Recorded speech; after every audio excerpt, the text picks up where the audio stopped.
우리가 사는 이 연희동 마을에 당제를 지내던 나무 한 그루가 있습니다. 마을의 평화를 빌고 사람들의 소원을 구해서 제사하던 나무 얼수입니다. 연희동 247번지에 있는 당제 나무, 도시가 개발되기까지도 제사를 드렸다고 하니까 그 제사가 없어진 지가 얼마 되지 않은 것 같습니다. 그러나 이 마을 사람들이 평화를 빌고 소원을 빌고 했던 기대와는 달리 큰 어둠의 소용돌이 속에 갇히게 되었습니다. 가까운 조선시대만 해도 1866년 일어난 병인양요, 프랑스 신부를 죽인 일로 항의에서 일어난 사건입니다. 그 프랑스 함대가 찾아와 정박했던 자리가 작약도, 물치도 바로 그 자리였습니다. 1871년 대동강 불에 타버린 전해를 셔마노리 항의에서 일어났던 신미양요, 이때 벌어졌던 전투가 유명한 광성보 전투고, 그 미국 배들이 와서 정박한 섬이 물치도 자격대일 뿐만 아니라 공항을 가다가 중간에 만나는 섬이 범섬 호도라고 하는데 거기 정박을 했습니다. 1876년 메이지 유신으로 힘을 키운 일본이 정안론의 빌미를 만들기 위해서 찾아온 운양호 사건, 결국 강화도 조약이 맺어지고 억지 조약이 맺어지고 개항이 약속되게 됩니다.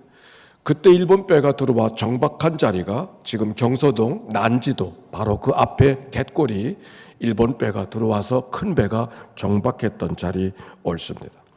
이 일련의 모든 사건, 한국의 구한말 속에 벌어졌던 우리가 다 기억하고 생생했던 이 사건들이 바로 다 이 앞바다에서 만들어진 사건들입니다. 왜 이곳에서 그런 일들이 만들어졌는가? 바로 이 바다가 한양으로 가는 바로 가장 가까운 부평로의 입구였기 때문입니다.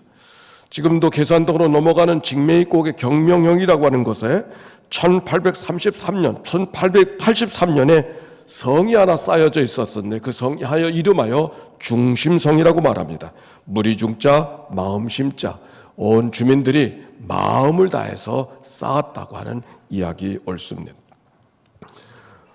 산 너머 바다를 내려보다 보며 살던 주민들, 바다를 까맣게 덮고 있던 이양선들, 아마도 지금의 표현으로 말하면 항공모함 군단들이 저 앞바다를 까맣게 들이고 있었을 것입니다. 그것을 바라보는 주민들의 마음이 어떤 마음이었을까? 더욱이 함포 소리를 듣고 있던 주민들의 마음, 얼마나 큰 놀라움이었을까? 놀라기는 한양의 조정도 마찬가지였습니다. 당시 아버지 대원군의 섭정에 이어 친국을 시작했던 고종, 이런저런 사건들에 대원군 쇄국 정책을 고수하며 해안의 방어선을 강화하기 시작했습니다. 그리하여 생겨진 것이 연희진입니다. 어떻게 보면 연희동이 발전한 것은 그 군부대가 여기에 진지가 삼음으로 말미암아 이곳이 다른 곳으로 발전하기 시작한 것입니다. 그때가 1879년입니다. 이 부대가 1884년을 맞이해서 부평도부가 기연 해방령, 경기 해안 방령, 경기도 지역의 모든 해안을 담당하는 사령부가 바로 여기에 머무르게 되어져서 그 경비를 책임지던 자리가 이곳이었습니다. 저는 오늘 역사를 재구성하면서 당시 이 사건들을 바라보던 이 마을 사람들의 마음을 읽어보게 되었습니다. 얼마나 큰 두려움 속에 어떻게 살아야 되는가, 이 날은 어떻게 되어지는가, 다른 쪽에서는 경험할 수 없는 특별한 두려움이 이 주민들 속에 있었겠다는 생각을 합니다. 자, 오늘 성경의 말씀으로 돌아갑니다. 이 말씀은 또 다른 두려움 속에 살던 백성들, 이스라엘 백성들이 나라를 잃어버리고 왕을 잃어버리고 정전이 무너져서 바벨론의 포로 생활을 하고 있었을 때가 오늘 성경의 배경입니다. 오늘 성경은 그들을 향하여서 목자 잃어버린 양들의 모습으로 표현하고 있습니다. 그들을 향하여 에스겔 선지자를 통하여 하나님은 말씀하십니다. 오늘 성경 11절의 말씀입니다. 같이 한번 읽어보겠습니다. 시작. 주 여호와께서 이같이 말씀하셨느니라. 나 곧 내가 내 양을 찾고 찾되 목자가 양 가운데 있는 날에 양이 흩어졌으면 그 떼를 찾는 것 같이 내가 내 양을 찾아서 흐리고 캄캄한 날에 그 흩어진 모든 곳에 그것들을 건져낼지라. 살아가는 백성들의 모습을 목자를 잃어버린 양들의 모습으로 소개하고 있는데, 하나님께서 그들을 향하여서 내가 양들을 돌보던 목자같이 너희들과 함께 있겠다고 약속하는 말씀입니다.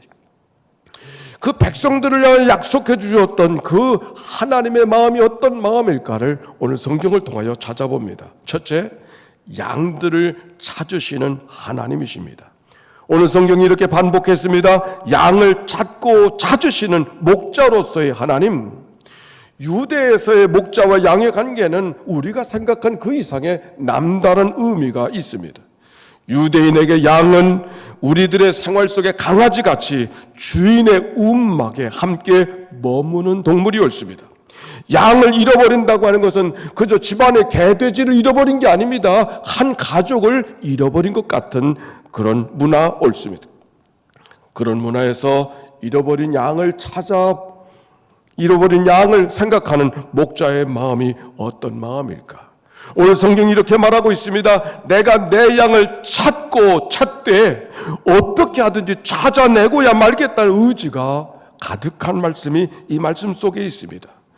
단순히 찾는 것만도 아닙니다. 12절은 내가 내 양을 찾아서 흐리고 캄캄한 날에 그 흩어진 모든 곳에서 그들을 건져낼지라. 흐리고 캄캄한 날, 이 날은 위험한 날입니다. 절망적인 상황을 의미하고 있습니다.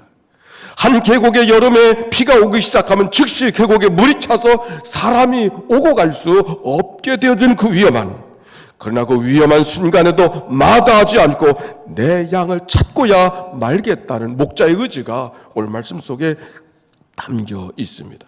흩어진 모든 곳에 그들이 있는 자리가 어떤 자리든지, 그들이 있던 자리든 어느 바위 틈이든지 어느 절벽이든지 건져내겠다고 하는, 길가에서도 가시덤불에서도 돌짝밭에서도 절벽자락에서도 건져내어 주시겠다는 그런 말씀이 오늘 성경의 약속입니다. 찾고 찾으시겠다는 목자의 마음. 그리고 이렇게 말합니다. 왜 그리 하고 계시는가? 오늘 성경은 이렇게 답하고 있습니다. 따라서 합시다. 내가 내 양을 찾고 내가 내 양을 찾아서. 목자가 양을 찾는 것은 그가 길을 잃어버렸기 때문만이 아니라 내 양이기 때문에 내가 찾겠다는 말씀이 오늘 본문에 정확하게 반복해서 기록하고 있습니다. 오랫동안 신앙생활을 하였지만은 가족이 다 함께 인가기도가 되지 않아서 안타까움을 가진 계신 가정들이 없습니까? 믿음이 유산되기를 원하지만 그렇지 못한 가정들, 더욱이 어릴 때는 다 교회를 다니던 아이들이 머리가 크고 그리고 생각이 달라지면서부터 교회 흥미를 잃어버린 자녀들을 바라보는 어미들의 마음, 때가 되면 다시 시작한다고 하지만 그때가 언제 올 것인지 차일피일 미루기만 하고 있는 그 자녀들을 바라보는 부모의 마음. 그런데 오늘 성경은 이렇게 말합니다. 하나님이 내 양을 찾아내고야 말겠다고.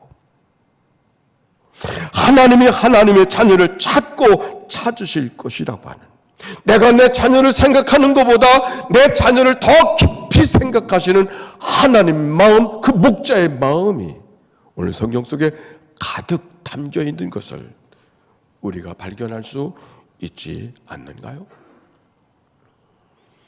모세라고 하는 이름을 가진 한 목사가 있습니다. 그가 성장하면서 가장 싫은 것이 자기 이름이었다고 말합니다. 부모를 원망합니다. 왜 내 이름이 모세냐고. 그래서 사람들에게 한 번 더 되묻게 만들고 왜 사람들이 날 주목하게 만드느냐고 자라나면서 너무나도 자기 이름이 싫어서 그가 훗날 목사가 되어져서 이렇게 고백합니다. 내 이름이 모세였던 것이 얼마나 다행이었는지. 내가 모세가 아니었다고 하면 나는 아마 오늘의 나가 아니었을 거라고.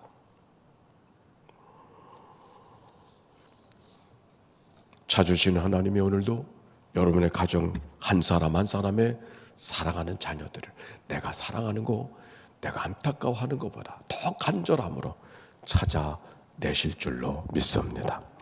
두 번째, 하나님이 어떤 하나님, 목자의 하나님은 인도하신 하나님. 13절의 말씀입니다. 같이 읽어보겠습니다. 시작. 내가 그것들을 만민 가운데서 끌어내며 여러 백성 가운데서 모아 그 본토로 데리고 가서 이스라엘 산에서와 시냇가와 그 땅 모든 거주지에서 먹이되, 찾아내실 뿐만 아니라 인도해 주신 하나님. 언젠가 시편 23편의 말씀을 나누면서 여호와 나의 목자 되시니 내게 부족함이 없으리로다. 우리가 받을 수 있는 가장 큰 복은 내 손 안에 무엇이 있는가, 내가 어디에 있는가보다 더 추중한 것은 오늘도 하나님의 인도하심 속에 살아간다고 하는 것, 그게 복이라고 했습니다. 오늘 성경의 말씀, 하나님이 인도해 주시겠다. 오늘 성경이 이렇게 말합니다. 만민 가운데서 끌어내며, 만민 가운데서 끌어내며, 이제 목자가 양을 찾았습니다. 그들이 멀리 흩어져 있었습니다.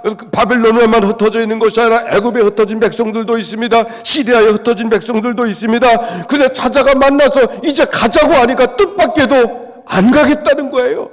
여기가 좋사오니 여기 있겠다는 거예요. 찾은 목자의 마음, 부모의 마음이 어떤 마음이겠어요? 찾으면 돌아올 줄 알았는데 안 가겠다고. 근데 성경이 이렇게 말합니다. 내가 끌어내겠다고. 내가 끌어내겠다고. 그들이 안 가겠다고 할지라도 내가 끌어내고야 말겠다고. 오늘 성경은 그렇게 말씀하고 있습니다. 만민 가운데서 끌어내며, 그래서 그들이 있어야 될 땅으로 돌아오게 하시겠다고. 본토로 데리고 와서. 귀양 본능이라는 말이 있습니다. 귀양 본능은 사람만 있는 것 같지 않습니다. 우리가 사는 연희동 자연마당에 가면 요 바로 앞에까지 철사가 철마다 날아오서, 겨울에는 큰 기러기가 날아오고 여름에는 작은 기러기가 날아온다고 철새들을 바라보는 그런 포인트가 있습니다. 우리에게는 그것이 철새일지 모르지만 그 철새는 아무런 정치 없이 오가는 철새가 아닙니다. 있어야 될 자리에 있는 게 그 새들의 모습입니다. 그리고 돌아가야 될 때를 알고 돌아갈 줄 아는 새가 철새들입니다. 태평양에 살던 연어가 산란이 때가 되어지면 그 먼 바다를 헤엄쳐서 자기가 태어난 양양 남대천으로 돌아옵니다. 길을 쓰고 강줄기를 타고 올라갑니다. 무엇 때문에? 새끼를 낳고 알을 낳고 죽기 위해서. 죽기 위해 고향을 돌아가는 연어들의 모습 속에 거룩한 연어의 여정을 발견할 수 있는 것이죠. 히브리서 기자는 말합니다. 믿음의 사람이 누군가? 그들이 이제는 더 나은 본향을 사모하니, 그들이 이제는 더 나은 본향을 사모하니 곧 하늘에 있는 것이라. 히브리서 11장 16절.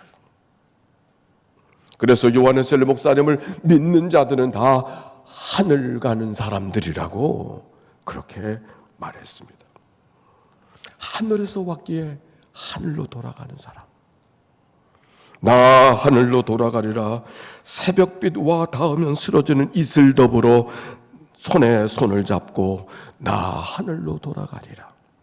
노을빛 단둘이서 기슭에서 놀다가 구름 손짓하면 나 하늘로 돌아가리라. 아름다운 이 세상 소풍이 끝난 날 가서 아름다웠다고 노래하리라. 천산병의 귀천이 옳습니다. 다 하늘로 돌아가리라. 그런데 돌아가라고 말씀하지 아니하시고 하늘 돌아가는 우리들의 인생의 하늘까지 인도자가 되어주시겠다고 하는 오늘 약속의 말씀이 성경 속에 있는 말씀이죠. 세 번째, 그 목자 되신 하나님, 어떤 하나님? 누리게 하신 하나님. 14절의 말씀입니다. 같이 한번 읽어보겠습니다. 14절 15절 시작. 좋은 꼴을 먹이고 그 우리를 이스라엘 높은 산에 두리니 그것들이 그곳에 있는 좋은 우리에 누워 있으며 이스라엘 산에서 살찐 꼴을 먹으리라. 내가 친히 내 양의 목자가 되어 그것들을 누워 있게 할지라. 주 여호와의 말씀이니라. 약속하신 목자의 모습이 어떤 모습인가? 좋은 꼴을 먹이고 높은 산에 두어 보호하시고 좋은 우리, 안전한 우리에 눕게 하시며 살찐 꼴을 먹게 하신 하나님. 어렸을 때 토끼를 키워보니까 토끼도 좋아하는 풀이 있더라고요. 쓴바귀. 양들이 좋아하는 풀이 있는 게요. 그래서 그들이 원하는 꼴을 먹이게 하시겠다고. 더 은혜 가운데 있는 것은 15절의 말씀, 내가 친히 내 양의 목자가 되어, 내가 친히 내 목자가 되어, 내가 직접 내 양떼를 먹이고 내가 직접 내 양떼를 눕게 해 주겠다고. 내가 직접, 내가 친히 목부를 시키지 아니하고 목동을 시키지 아니하고 당신이 친히 목동이 되시고 당신이 친히 목부가 되시겠다고 약속해 주시는 말씀. 하여 16절, 헤매는 것은 찾아오고 길 잃은 것은 도로 데려오고 다리 부러지고 상한 것은 싸매어주고 약한 것은 튼튼하게 만들어 주겠다고 약속하신 하나님, 누리게 하신 하나님. 지난주일의 말씀을 기억하는가요? 즐거움에 초대하도록 잔치에 초대하시는 그 주인의 마음, 그것이 바로 우리를 향한 하나님의 마음인 것을 말씀했습니다. 찾아내는 것도 귀한 것, 고향으로 돌아오는 것도 소중하지만 더 중요한 것은 누리며 살게 하겠다고 하는 하나님의 약속의 말씀, 그것이 하나님의 마음, 그것이 오늘도 여러분을 이 자리에 초대하신 하나님의 마음. 불편한 애들이 있나요? 마음 상한 애들이 있나요? 아니, 이 자리까지 오지 못해서 집에 있는 식구들 마음이 언짢은 분들이 있나요? 내가 직접, 내가 친히 내 양에 좋은 꼴을 주고 눕게 하시겠다고 하는 이 하나님의 말씀, 여러분을 향한 하나님의 말씀인 것을 기억하고 그 주님을 의지하고 믿음으로 걸어가는 은혜와 축복이 가득하시기를 바랍니다. 그런데 오늘 말씀은 거기서 끝나지 않았어요. 이 모든 축복과 은혜, 이 모든 하나님의 약속, 이 모든 하나님의 사랑, 이것이 그리스도를 통한 하나님의 은혜라는, 저기 축복이 있다, 저기 은혜가 있다고 말씀하지 아니하시고 그 모든 축복과 그 모든 은혜가 한 분 그리스도를 통한 하나님의 약속이라는 말씀입니다. 오늘 성경의 말씀의 제일 마지막에 23절입니다. 내가 한 목자를 그들에게 세워 먹이게 하리니 그는 내 종 다윗이라. 그가 그들을 먹이고 그들의 목자가 될지라. 나 여호와는 그들의 하나님이 되고 내 종 다윗은 그들 중에 왕이 되리니 나 여호와의 말이니라. 다윗 같은 목자. 오늘 성경에 있는 이야기는 사실 다윗 시대는 이미 훨씬 지난 때입니다. 오늘 다윗을 얘기하는 것이 아니라 그 다윗은 이미 지나갔어요. 그럼에도 다윗을 이야기하고 있는 것은 호산나 다윗의 자손이요 찬송하리로다 주의 이름으로 오시는 이요 가장 높은 곳에서 호산나 하더라. 예루살렘에 입성하시던 예수님을 바라보고 대제사장 사람들이 환호하고 있었습니다. 대제사장들과 서기관들이 환호한 사람들이 너무 많아서 놀라지 않았어요. 사람들이 너무 소란해서 두려워하지 않았어요. 다만 한 가지, 그 예수를 바라보고 다윗의 자손이요 외치는 어린아이를 바라보고 대제사장과 서기관들이 두려워했다고 성경은 그렇게 전하고 있습니다. 여기 성경이 말한 내종 목자 다윗은 바로 그리스도를 말씀하고 있는 것이죠. 오늘은 교회력으로 1년을 지나는 제일 마지막 주일이 오늘입니다. 많은 설교를 했습니다. 많은 말씀을 읽었습니다. 많은 이야기를 나누었습니다. 저도 다 기억하지 못할 만큼 많은 이야기를 했습니다. 그런데 그 이야기가 한마디로 그리스도가 나의 왕입니다. 그리스도가 나의 왕입니다. 오늘 주일을 이름하여 그리스도가 왕 되신 주일, 그래서 그리스도의 왕국 주일이라고 명하는 날이 오늘이 옳습니다. 그리스도가 왕 되셨음을, 이 한마디를 전하기 위해서 지나간 52주를, 이 한마디를 전하기 위해서 지나간 한 해 동안은 그 많은 말들을 한 것이죠. 왕이 다스리는 삶. 왕국이 다른 데 있지 않았습니다. 내 안에 그리스도가 다스려 주시는 하나님의 나라가 이루어지기를 하나님이 원하신다는 말씀입니다.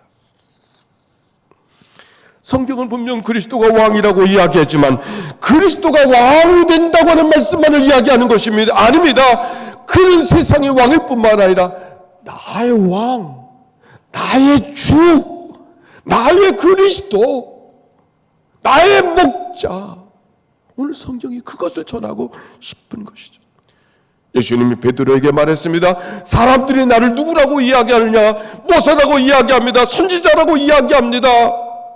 너는 나를 누구라고 이야기하느냐? 예, 주는 그리스도시요 나의 주님이요 하나님의 아들이십니다. 도마가 예수님께 말합니다. 나의 주, 나의 하나님이십니다. 여러분에게 그리스도는 누굽니까? 여러분의 그리스도는 누굽니까? 어느 날 설교한 다음에 내려갔더니 어느 분이 이렇게 제게 이야기했어요. 목사님 감사합니다. 그런데 오늘 말씀은 꼭 내 남편이 들어야 되는데. 아니, 그 남편이 듣지 못했어도 내 하나님, 내 주님이 되면 오케이.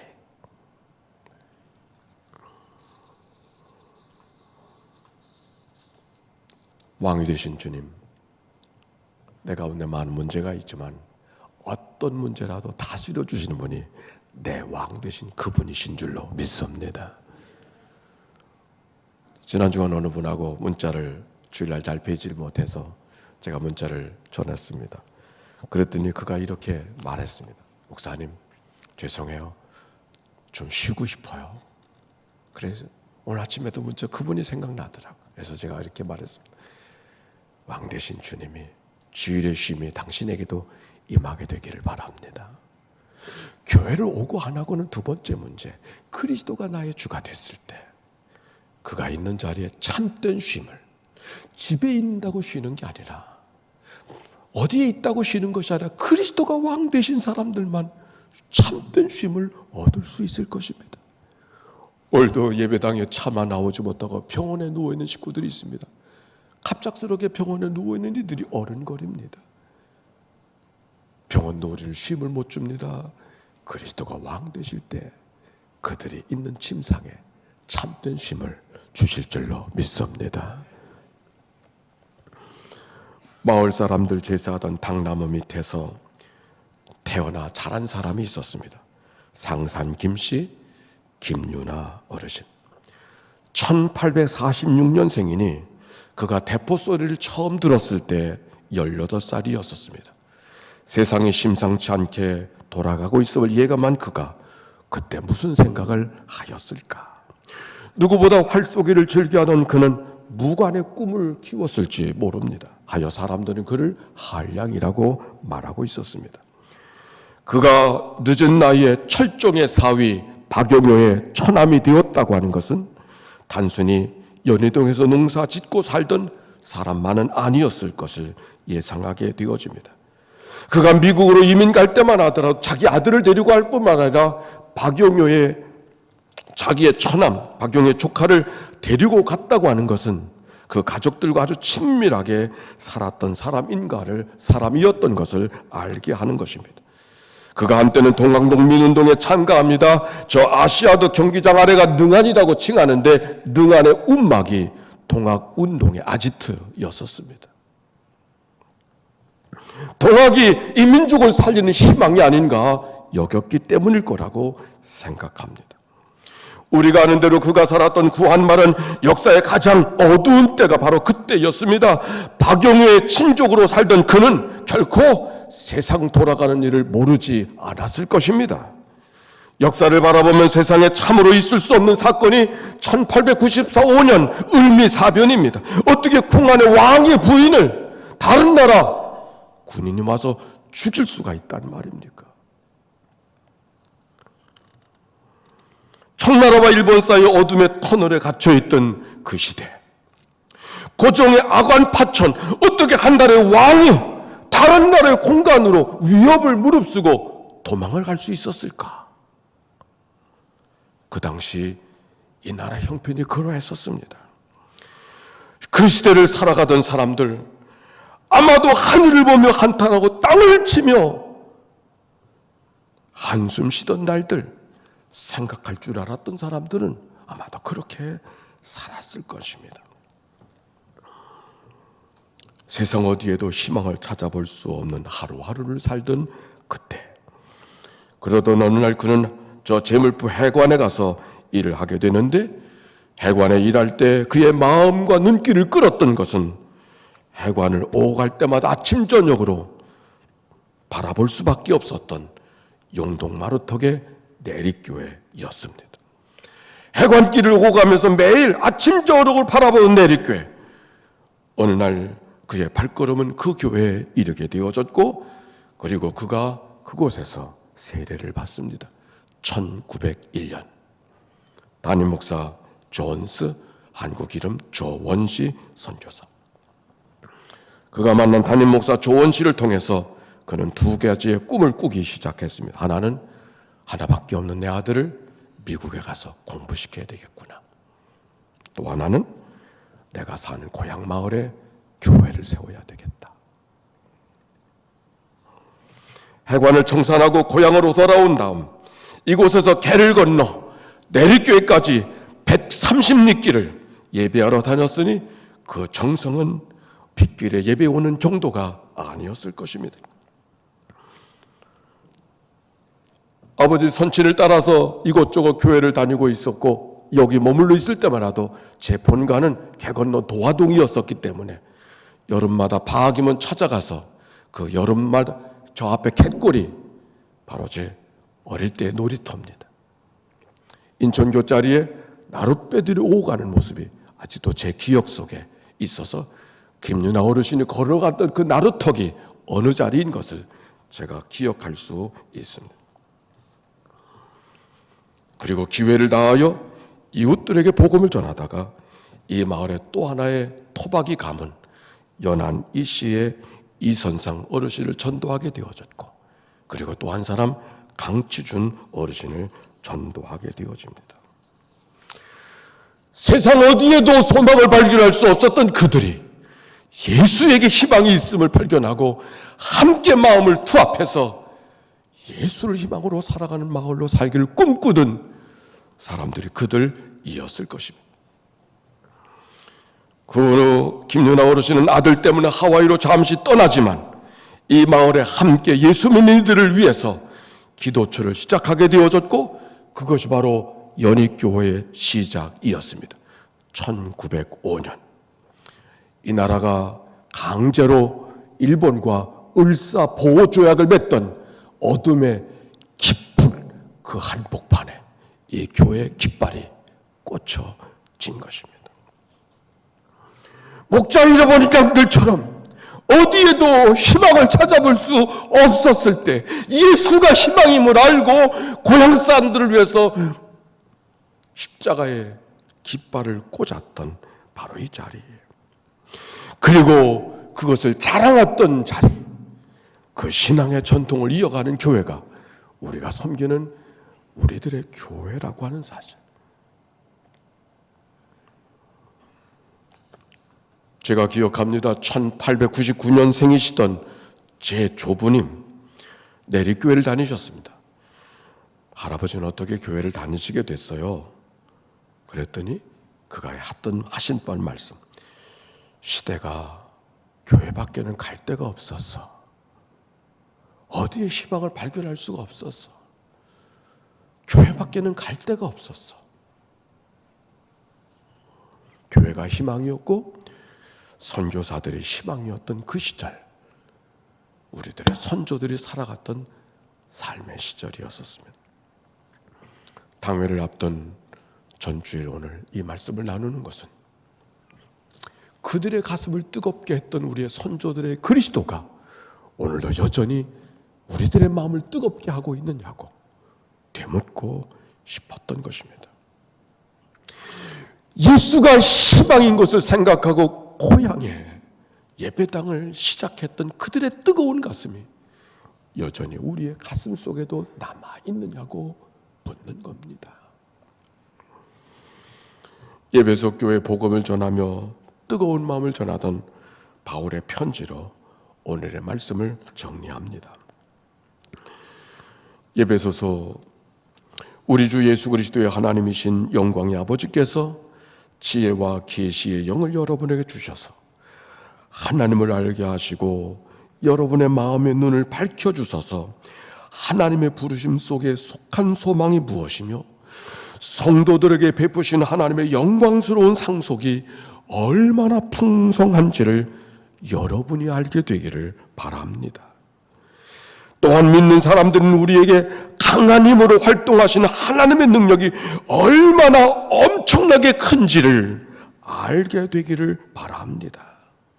하나님께서 이 능력이 그리스도 안에서 밝혀주셔서 그분을 죽은 사람 가운데 살리시고 하늘에 자기 오른쪽에 앉히시고 모든 정권과 권세와 능력과 주권 위에 이 세상뿐만 아니라 온 세상 일컫는 모든 이름 위에 일컫게 뛰어나게 하셨습니다.